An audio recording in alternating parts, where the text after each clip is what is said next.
இந்த ஒரே ஒரு தோசை ₹3000. நீங்க யோசிக்கலாம் ₹3000 ஒரு தோசைக்கு போயான்னு. இது வந்து சான் ஃப்ரான்சிஸ்கோல இருக்கிற கோப்ரா அப்படிங்கிற ஒரு மிஷ்லன் ரேட்டட் ரெஸ்டாரண்ட். யூஸ்வலியே எனக்கும் என் ஹஸ்பண்டுக்கும் இந்த மாதிரி ஃபேன்சி பிளேசஸில் போய் சாப்பிட்றது ஒன்ஸ் வயல் வந்து பிடிச்ச ஒரு விஷயம். இட்ஸ் மை ஹஸ்பண்ட்ஸ் பர்த்டே வேறு.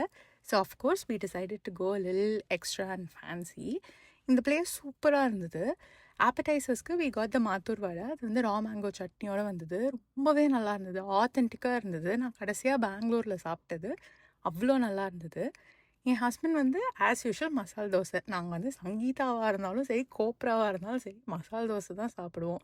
நான் என் ஹஸ்பண்ட் இப்படி சொல்கிறேனே, நான் ஏதாவது எக்ஸாட்டிக்காக வாங்கினேனான்னு கேட்டால், நான் வந்து இன்னும் நார்மலாக கர்ட் ரைஸ், கூட்டு, பொரியல்லாம் இருக்கிற ஒரு பிளாட்டர் வாங்கி சாப்பிட்டேன். சூப்பராக இருந்தது. என்னதான் கொஞ்சம் எக்ஸ்பென்சிவாக இருந்தாலும் இந்த மாதிரி அக்கேஷன்ஸில் வந்து நமக்கு பிடிச்ச ஃபுட்டை ஒரு நல்ல ஆம்பியன்ஸில் செமையான கட்லரியில் சாப்பிட்றது ஒரு நல்ல ஃபீலிங் தான். எங்கள் ஹாப்பி டான்ஸோட சைனிங் ஆஃப் டுடே. பாய்.